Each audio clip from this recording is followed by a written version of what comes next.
representing the town of Ashland. It's an honor to be invited to speak a second year in a row. Since receiving that email, I've been thinking a lot about this event and what has happened in our world since we all gathered here last year. Just a couple weeks ago, I attended a Solidarity Shabbat, and the words of Rabbi Sobel at Temple Beth-Em have been on my mind ever since, and I hope you will indulge me as I share some of her reflections with you today as I think we journey together down this road. Rabbi Sobel, I apologize, reminded us during that Solidarity Shabbat that we are all in this together, as we as a community came together to mourn the loss of 11 worshipers at the Tree of Life Synagogue.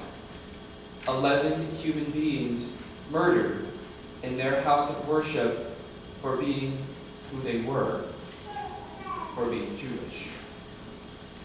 The rabbi, though, went on to say that we needed to come together to celebrate our resolve as a community, reminding us that that spark of light resides within each of us, and that regardless of what our faith tradition might call it, the spark of light, the Spirit of Christ, the spark of the divine, or if your humanist teachings or your ethics simply affirm that every human is created and deserves to be treated with respect, she reminded us that evening that we were all in this together, and that each and every human life was beautiful, was perfect, and was important.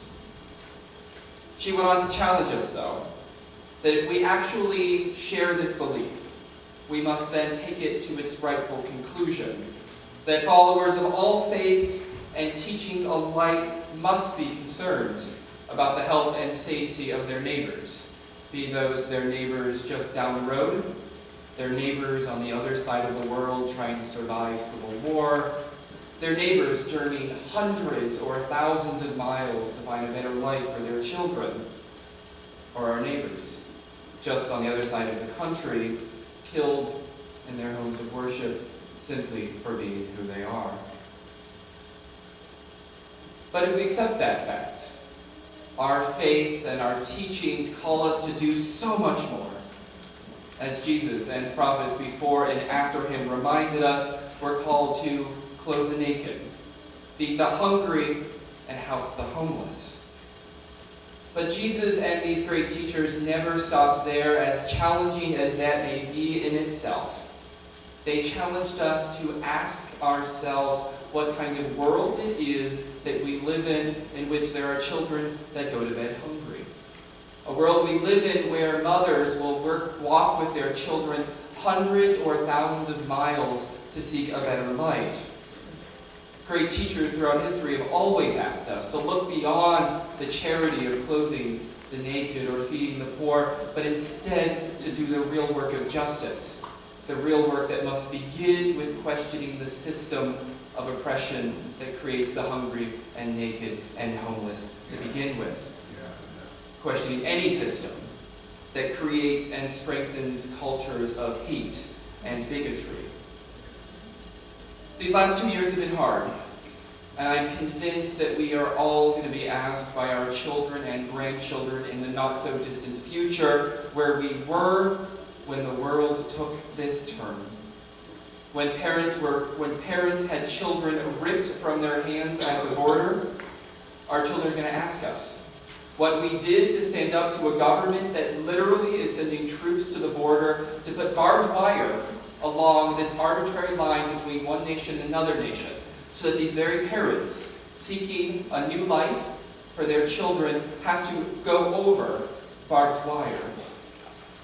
Children, our grandchildren, and history is going to ask us what we did and what we didn't do.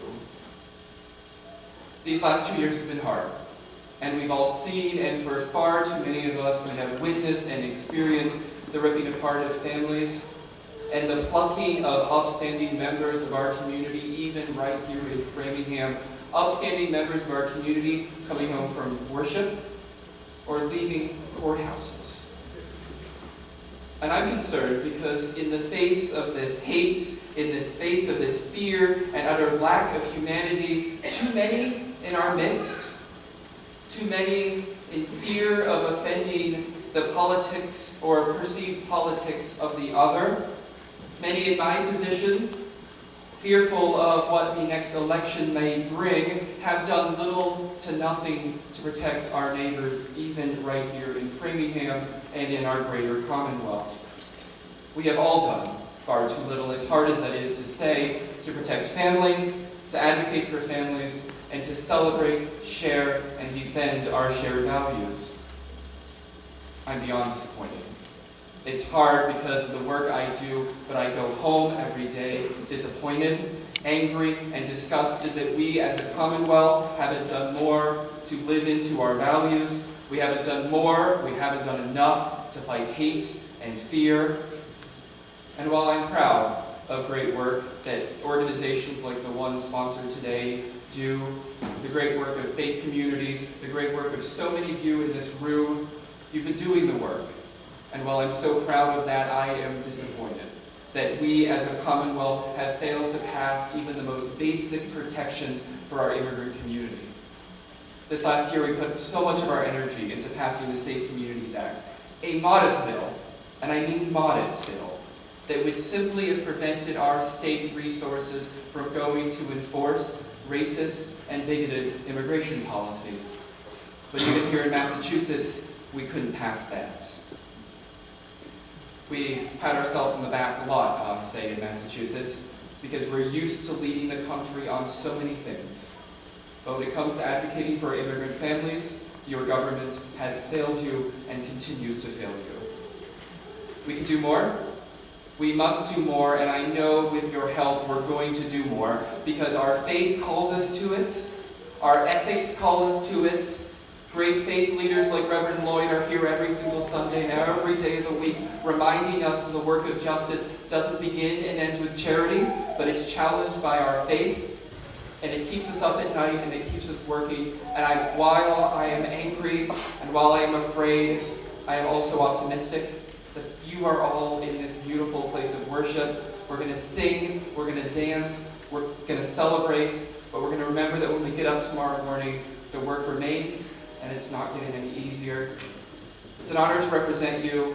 There is so much work to be done, and I continue to ask you all to keep me honest, to keep all of our elected officials honest, to keep our feet to the fire, and make sure we actually do everything that needs to be done to protect our vibrant immigrant communities.